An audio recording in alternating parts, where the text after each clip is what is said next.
Seja bem-vindo, seja bem-vinda. Nossa aula de número 12, ainda continuamos falando sobre relacionamento, que é o nosso último módulo dentro do nosso programa de mentoria, o Topo, 30 dias de execução máxima para 12 meses de resultado. A gente veio falando sobre família, falamos na última aula sobre os coeficientes de atração do ser humano, coeficientes mínimos, médios e os maiores, que são os mais importantes. E a gente viu lá o que faz com que pessoas se atraiam e como descobrir ou como criar um relacionamento de potência e como se desenvolver, como buscar alguém para a nossa vida. Depois que a gente alcança, a gente vai pensar sobre a família, né? A família ela é a célula da nossa sociedade. E se a família não vai bem, a gente vê o que vê hoje, né? Um certo estado de perturbação. Não sei se você percebe dessa maneira, mas é o que a gente enxerga hoje, né? A gente vê as pessoas que deveriam estar construindo um ninho de amor, ela não consegue. Onde deveria haver escolhas de ideais, não conseguem perpetuar mais isso. Os ideais não são mais partilhados, são individualizados. Eu olho para um lugar, outro olha para o outro, eu faço força com a corda para aquele lado, você faz para o outro. É como se os casais vivessem em pé de guerra, em disputa toda hora. E na verdade não deveria ser assim. O curioso é, alpinista, que muitas vezes nós nos relacionamos melhor com completos estranhos do que com o nosso cônjuge. Você se relaciona melhor com os seus amigos, você se relaciona melhor com os seus colegas de empresa, você se relaciona melhor até mesmo com estranhos, onde você vai fazer um curso, um treinamento, um futebol, uma visita, num show, do que com o seu cônjuge. Nós vivemos uma deturpação sobre a relação entre o outro, onde parece que o outro é uma briga, uma disputa ou algo ruim, e não é, né? Nós crescemos aprendendo e ouvindo dos outros que casar, que ter um relacionamento era algo ruim. Como se fosse um sofrimento, um pesar, uma notícia triste. Quando na verdade não deveria ser assim. Quando na verdade nós precisaríamos entender que nós somos um para com o outro. Onde nós deveríamos compartilhar assim, porque não tem como você ter uma família solitária. Uma família solitária ela é vulnerável. Uma família solitária não consegue evoluir. Quando você não apresenta as dificuldades que você tem no teu relacionamento, a gente brinca de ter uma família. E eu não deveria agir assim. Toda vez que você tem um relacionamento, que você tem uma família, que você tem uma disposição para com o outro, o ideal é que todas as dificuldades que afastam você, que fazem com que você tenha uma relação melhor com amigos, com completo estranho, do que com as pessoas que realmente estão no teu convívio, isso faz com que a tua família se torne solitária. E toda família que não é íntegra, como eu disse, ela se torna extremamente vulnerável. Vulnerável às dificuldades, à separação, à dissolução, à desarmonia, porque melhor do que tudo é realmente trazer à tona aquilo que realmente está nos incomodando. Eu falo sobre a nomeação correta das coisas. Quando eu nomeio realmente preguiça como preguiça, não preguiça como descanso. Quando eu nomeio moléstia como realmente falta de vontade e não como realmente uma capacidade de recuperar ou desopilar. Não. Você tem que dar a nomeação correta das coisas. Se você teve preguiça, fale que tem preguiça. Se você tem um problema, traga o problema.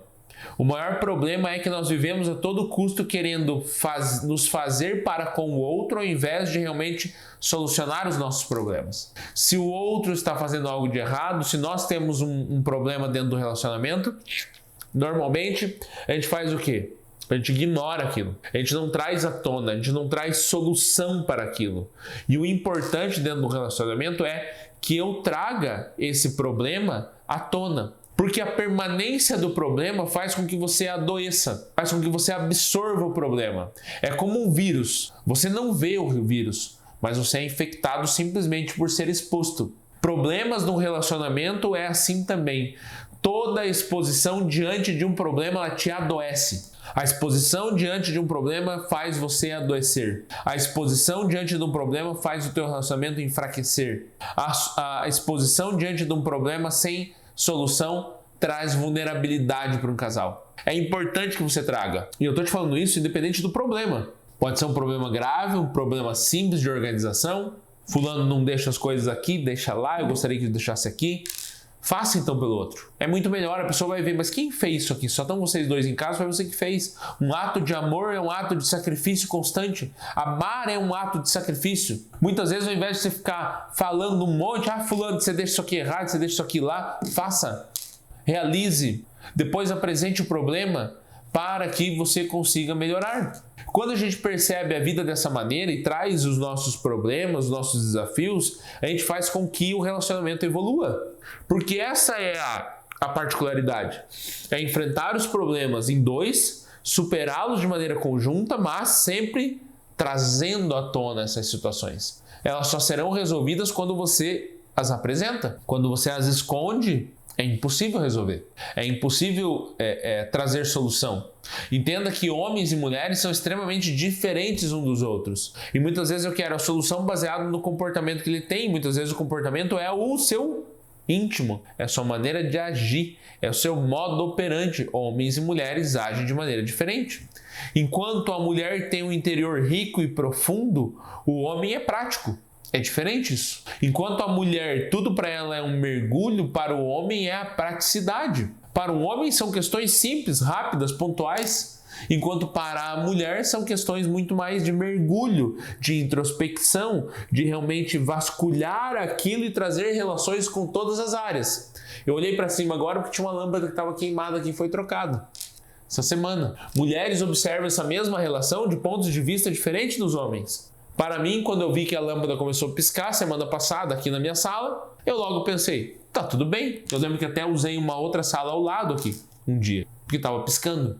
Na minha cabeça estava resolvido. Eu não tinha como trocar aquela hora, não tinha tempo disponível, nem a ferramenta, nem mesmo a lâmpada. Mas na minha cabeça, eu pensei, eu ligo para o cara que faz o serviço aqui, ele vem e resolve. Ou seja, a praticidade masculina trouxe solução dentro da própria cabeça e aquilo gerou um conforto para o homem. Se fosse a mulher olhando a mesma situação, ela olharia de maneira diferente e ainda iria relacionar aquilo com tudo. Porque para a mulher, a vida é um mergulho, enquanto para o homem é uma praticidade. Para ela é a profundeza. Então não seria apenas uma lâmpada. Para a mulher seria, você não trocou essa lâmpada ainda. Isso reflete tudo na nossa vida. Reflete a maneira com que você não cuida mais da nossa casa. Reflete, através dessa lâmpada, a maneira com que você não cuida mais dos nossos filhos, não se preocupa mais, não pergunta mais o quanto você é relapso. E também se reflete na maneira com que você me trata como tua mulher, porque você não acende mais a lâmpada da nossa paixão. Então ela vai relacionar a mesma lâmpada queimada com todo um universo profundo. Enquanto para o homem é simplesmente uma lâmpada queimada, ligo para o eletricista, ele vem aqui e arruma. Olha só a diferença, né? Mulheres, elas agem como uma onda diante das situações. Então a onda, ela vai e ela volta. Você não tem como desligar a onda, né? Eu vou apertar um interruptor aqui e vou desligar a onda. Não tem como. Assim como para a mulher. Ela vem até o problema, você acredita que aquilo está resolvido, logo ela volta e do nada ela volta de novo. E ela volta de novo. E ela volta de novo, de tempo em tempo. É como uma onda. O homem não. O homem, diante de um problema, ele age como um elástico.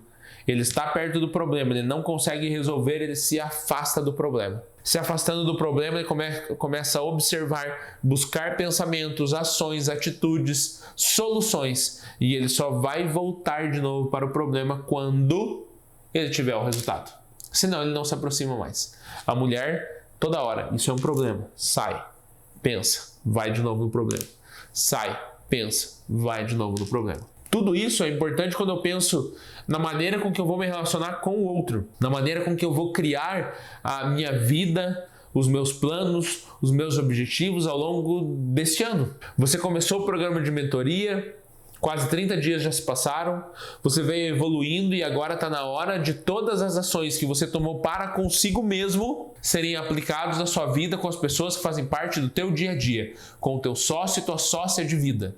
Essa é a relevância que você tem que trazer. Essa é a maneira. Os dois estão certos em olhar a lâmpada, mas é importante que cada um perceba sobre o próprio prisma. Eu olho da minha maneira, ela olha da maneira dela, nós complementamos as ações e tomamos decisões. O homem, ele precisa todo o tempo ter uma criação de funcionalidade. O homem precisa ter função. O homem precisa entender que ele tem o papel dele e que ele precisa ter sua função. E hoje a gente vê que as mulheres tomam a funcionalidade que é do homem. Se o cara não consegue abrir, se a mulher não consegue abrir o vidro de pepino, deixa que o cara abra. E mesmo que você consiga, mulherada, deixa o cara abrir. Deixa ele entender que ele tem funcionalidade. Você tá com medo de sair do lugar onde você tá, pede pro cara te ligar para ele se sentir o Superman. Deem a funcionalidade masculina para os homens. Quanto mais vocês tiram, mais afeminado ele fica, mais emasculado ele se torna, mais filho da mamãe. E daqui a pouco vocês vão reclamar que ele tá chamando você de mãe. Aí ele vai transar com a mãe, vai fazer filho com a mãe, e a mãe vai fazer filho com o pai. Olha que troço nojento.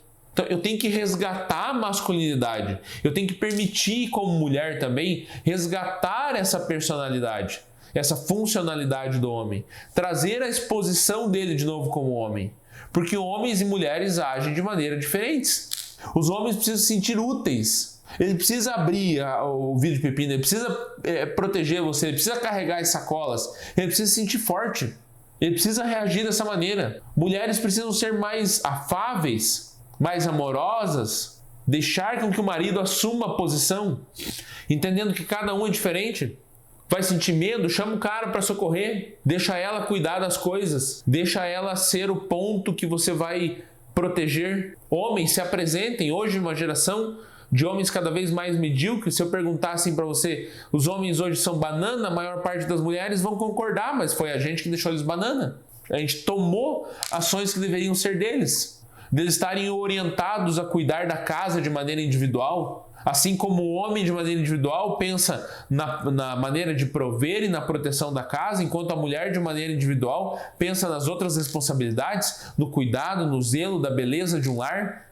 Esse é o espelho um do outro, é ter a coragem de olhar e ser espelho em cada um na sua individualidade, de cuidar de algo, de cuidar de uma relação, de realmente agir de uma maneira onde realmente entender uma frase de Ortega y Gasset que fala o seguinte: amor é a levitação na direção do outro, de perpetuar a esperança e negociar os sacrifícios.